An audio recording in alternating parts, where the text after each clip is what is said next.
Telugu Christmas song for dance.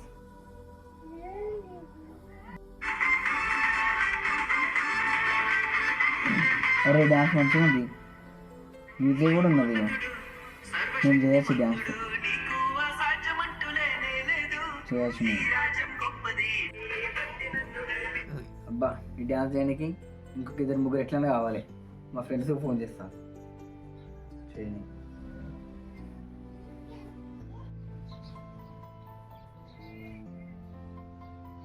Hello hello ఆ, చెప్పరా, phone చేసినావు? అయితే క్రిస్మస్ వస్తుంది కదరా, క్రిస్మస్కి డ్యాన్స్ సెలెక్ట్ చేస్తున్నా. ఒకటి మంచిగా చేద్దామంటారు, అందరం కలిసి డ్యాన్స్ చేద్దాం. ఒకటి డాన్సా? మనం చేయొచ్చారా డ్యాన్స్? చేయొచ్చురా, చాలా మంది చేస్తారు యూట్యూబ్లో, నేను అదే చూస్తున్నా. చేయొచ్చు, ఏం కాదు, చేద్దామండి. సరేరా చేద్దాం. సరే, నేను ఏదో ఒకటి సెలెక్ట్ చేసి ఫోన్ చేస్తాం వాళ్ళ నీకు. సరేరా.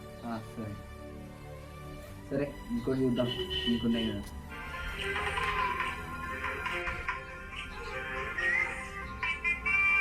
అబ్బా ఇది కూడా బాగానే ఉంది, చేసేది ఈజీగానే ఉంటుంది ఇది కూడా. సరే రెండిట్లో ఏదో ఒకటి ఫైనల్ చేస్తా, ఏదో ఒకటి సెలెక్ట్ చేస్తారు. ఏమో చేస్తున్నట్టున్నావు? ఏం లేదు, క్రిస్మస్ వస్తుంది కదా, డ్యాన్స్ చేద్దామని సాంగ్ సెలెక్ట్ చేస్తున్నాం. డ్యాన్స్ చేయాలని నీకు ఆలోచన ఎలా వచ్చింది? ఎవరు చెప్పారు? నాకు ఎవరు చెప్పలేరు, యూట్యూబ్లో చూసిన.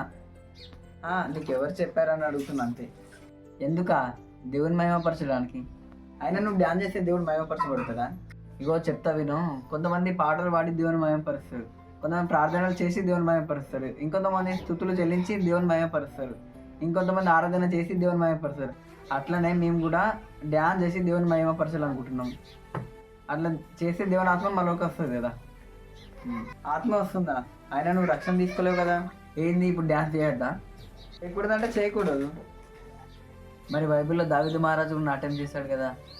అయితే దావీదు హృదయానుసారుడు అని దేవుడు అన్నాడు, మరి నువ్వు ఎలా ఉంటున్నావు? దావీదు నాట్యం చేశాడు, కానీ నేను కాదనట్లేదు. కానీ ఆనాడు దావీదు చేసిన నాట్యానికి ఈరోజు మీరు చేసిన నాట్యానికి చాలా తేడా ఉంది. ఏం తేడా ఉంది? ఇప్పుడు మీరు డ్యాన్స్ చేయాలంటే 10 రోజుల ముందు నుంచి ప్రాక్టీస్ చేసి దాన్ని డ్యాన్స్ చేస్తారు.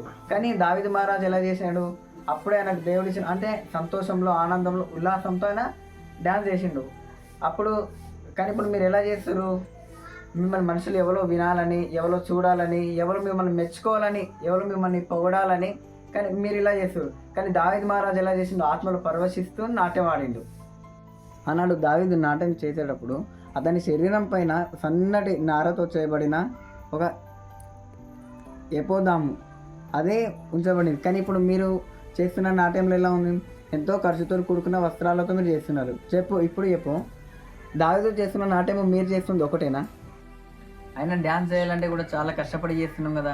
ఎన్నో రాత్రులు మేము మేల్కొని డ్యాన్స్ ప్రాక్టీస్ చేసి నేర్చుకొని డ్యాన్స్ చేస్తున్నాం. మేము కూడా కష్టపడుతున్నాం కదా.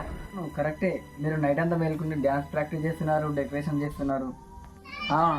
మరి అవును, మన చర్చిలో ఆన్లైన్ ప్రేయర్ ఎప్పుడు జరుగుతుంది? మంత్లీ ఒకసారి జరుగుతుంది. ఎప్పుడు? సాటర్డే. నువ్వైనా మీ ఫ్రెండ్స్ అయినా ఎప్పుడైనా ఆన్లైన్ ప్రేయర్లో ఉన్నారా? ఉండరు. ఎందుకంటే ఆన్లైన్ ప్రేయర్కి అసలు మిమ్మల్ని ఎవరు చూడరు, మిమ్మల్ని ఎవరు మెచ్చుకోరు కాబట్టి. పాస్టర్ నీకు ప్రేయర్ చేయమన్నప్పుడు నువ్వు ప్రేయర్ చేసినావా? ఎప్పుడైనా చెయ్యవు. ఎందుకంటే ప్రేయర్ చేయమని అన్నప్పుడు ఏదో ఫోన్ వచ్చిందని బయటకు వెళ్ళిపోతావు. ఇంకొకటి చెప్పు, ఎప్పుడైనా డ్యాన్స్ చేయొచ్చా అని దేవునికి అడిగినావా ప్రార్థనలో? చేయొచ్చు అని బైబిల్లో ఉంది కదా. బైబిల్లో ఉందా? ఎక్కడ?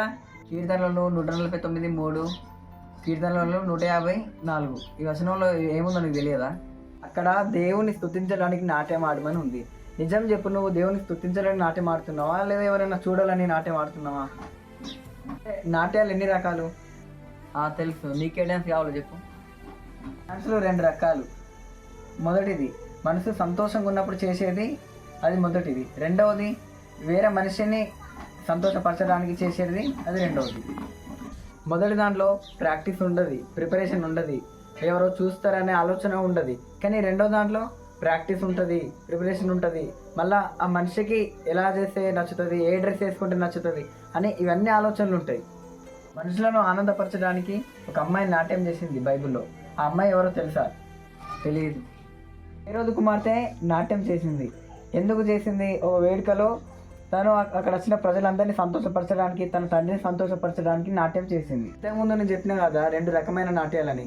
ఫస్ట్ది ఏదంటే మనసుకు సంతోషంతో ఆనందంతో చేసేది, అది దావీదు మహారాజు చేసిన నాట్యము.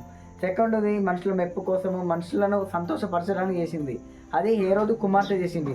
ఇందులో మీరు చేసిన ఆ డ్యాన్స్ ఏదో మీరే ఆలోచించుకోండి. ఒక్కసారి ఆలోచించుకో. నువ్వు డ్యాన్స్ చేయడం ద్వారా దేవుడు మహిమపరచబడతాడో మహిమపరచబడ్డాడో నాకు తెలియదు, కానీ నువ్వు ఒక పాటను పాడి అందరి మనసులను కదిలిస్తే దేవుడు తప్పకుండా మహిమపరచబడతాడు. ఒక్కసారి ఆలోచించుకో. నువ్వు చేసే డ్యాన్సులు దేవుడు ఏమంటుండో బైబిల్లో, అల్లరితో కూడిన ఆటపాటలు చేయొద్దని చెప్తున్నాడు. మళ్ళీ ఒకసారి నువ్వు చేసే డ్యాన్స్ దాని కిందికి వస్తుందా, ఆ మాట కిందికి వస్తుందా ఒకసారి ఆలోచించుకో. ఇంకా చేయాలనిపిస్తే నీ ఇష్టం. అయినా నిజమే కదా, నేను ప్రార్థన చేస్తేనో పాట పాడుతేనో ఆరాధన చేస్తేనో ప్రార్థన చేస్తేనో దేవుడు మహిమపరచబడతాడు, కానీ డ్యాన్స్ చేయడం ద్వారా దేవుడు ఎలా మహిమపరచబడతాడు? అయినా నాడు దావీదు మహారాజు ఆనందంతో దేవుని మహిమపరచడానికి నాట్యం చేసిండు, కానీ నేను దేవుని మహిమపరచడానికి అనే ఆలోచన లేకుండా ఏదో నా సొంతగా ఎవరో నన్ను చూడాలని, ఎవరో నన్ను మెచ్చుకోవాలని చేస్తున్నా. అయినా నేను చేసేది తప్పు, చాలా పెద్ద తప్పు.